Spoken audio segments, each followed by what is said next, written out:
प्रिय दर्शकों, भगवत गीता एक ऐसा ग्रंथ है जो कि आपको जिंदगी में जो कुछ भी चाहिए वह आप भगवत गीता के ज्ञान से हासिल कर पाएंगे।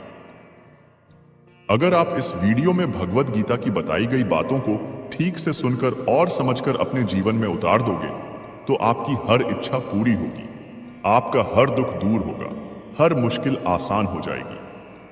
प्रिय दर्शकों, भगवत गीता का जो ज्ञान है वो अमृत से भरा हुआ है। इस कलयुग में जो यह ज्ञान हासिल करेगा उसकी सारी समस्याएं दूर हो जाएगी। यह गीता का अमृत ज्ञान इंसान के मरे हुए मन में और जीवन में एक नई जान डाल देता है।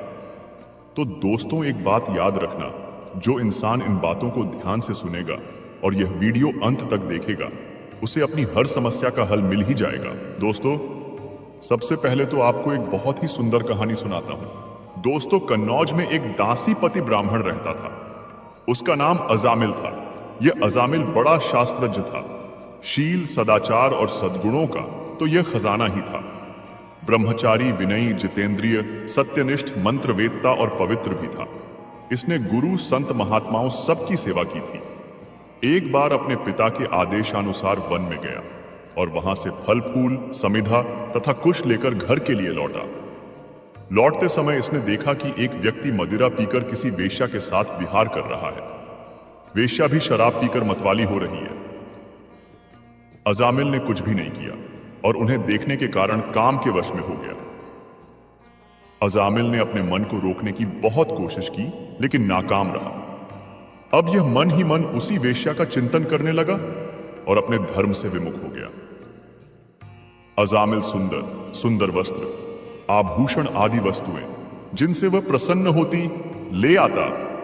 यहां तक कि इसने अपने पिता की सारी संपत्ति देकर भी उसी कुलटा को रिझाया।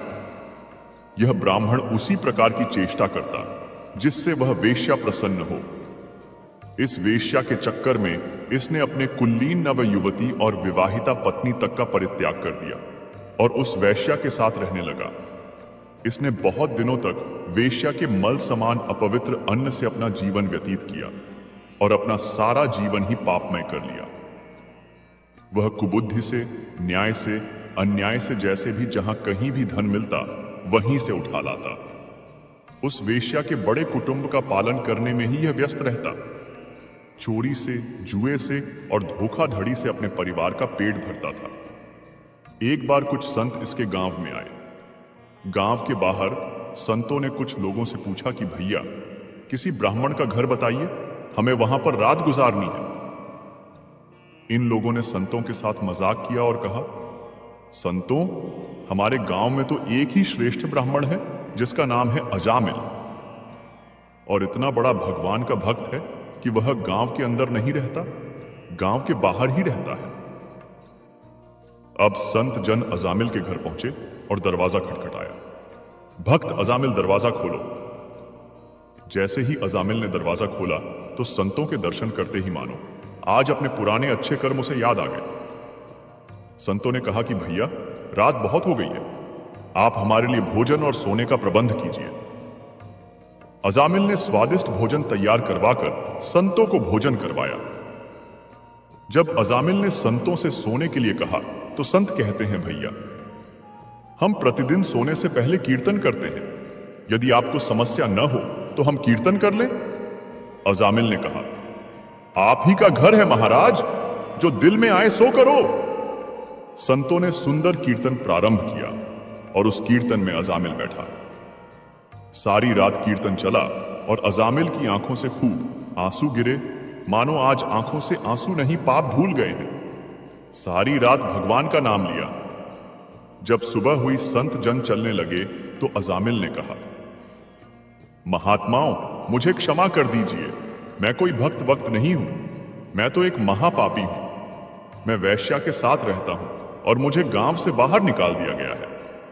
केवल आपकी सेवा के लिए मैंने आपको भोजन करवाया और मुझसे बड़ा पापी कोई नहीं है। संतों ने कहा, अरे अजामिल, तूने ये बात हमें कल क्यों नहीं बताई? हम तेरे घर में रुकते ही नहीं। अब तूने हमें आश्रय दिया है तो चिंता मत कर। ये बता, तेरे घर में कितने बालक हैं? अजामिल ने बता दिया कि महाराज 9 बच्चे हैं और अभी ये गर्भवती है। संतों ने कहा कि इस बार जो तेरे संतान होंगी वो पुत्र होगा और तू उसका नाम नारायण रखना। जा, तेरा कल्याण हो जाएगा। संत जन आशीर्वाद देकर चले गए। समय बीता और उसके पुत्र हुआ। उसका नाम रखा नारायण। अजामिल अपने नारायण पुत्र में बहुत आसक्त था। अजामिल ने अपना संपूर्ण हृदय अपने बच्चे नारायण को सौंप दिया था। हर समय अजामिल कहता था, नारायण भोजन कर लो, नारायण पानी पी लो, नारायण तुम्हारा खेलने का समय है, तुम खेल लो। हर समय नारायण नारायण करता रहता था। इस तरह 88 वर्ष बीत गए। अजामिल अब बूढ़ा हो गया था। उसे इस बात का पता ही नहीं चला कि मृत्यु मेरे सिर पर आ पहुंची है। अब वह अपने पुत्र बालक नारायण के संबंध में ही सोचने विचारने लगा। इतने में ही अजामिल ने देखा कि उसे ले जाने के लिए अत्यंत भयानक 3 यमदूत आए हैं। उनके हाथों में फांसी है, मुंह टेढ़े, मेढ़े हैं और शरीर के रोए खड़े हुए हैं। उस समय बालक नारायण वहां से कुछ ही दूरी पर खेल रहा था। यमदूतों को देखकर अजामिल डर गया और अपने पुत्र को कहता है, नारायण नारायण मेरी रक्षा करो, नारायण मुझे बचाओ। तभी भगवान के पार्षदों ने देखा कि यह मरते समय हमारे स्वामी भगवान नारायण का नाम ले रहा है, उनके नाम का कीर्तन कर रहा है, और वे बड़े वेग से झटपट वहां आ पहुंचे। उस समय यमराज के दूत दासी पति अजामिल के शरीर में से उसके सूक्ष्म शरीर को खींच रहे थे। विष्णु दूतों ने बलपूर्वक रोक दिया। उनके रोकने पर यमराज के दूतों ने उनसे कहा, अरे, धर्मराज की आज्ञा का पालन नहीं करने वाले तुम लोग हो कौन? तुम किसके दूत हो, कहां से आए हो और इसे ले जाने से हमें क्यों रोक रहे हो? जब यमदूतों ने इस प्रकार कहा, तब भगवान नारायण के आज्ञाकारी पार्षदों ने हंसकर कहा, यमदूतों, यदि तुम लोग सचमुच धर्मराज के आज्ञाकारी हो तो हमें धर्म का लक्षण और धर्म का तत्व सुनाओ। दंड का पात्र कौन है? वेदों ने जिन कर्मों का विधान यमदूतों ने कहा किया है वे धर्म है, और जिनका निषेध किया है वे अधर्म है। वेद स्वयं भगवान के स्वरूप हैं।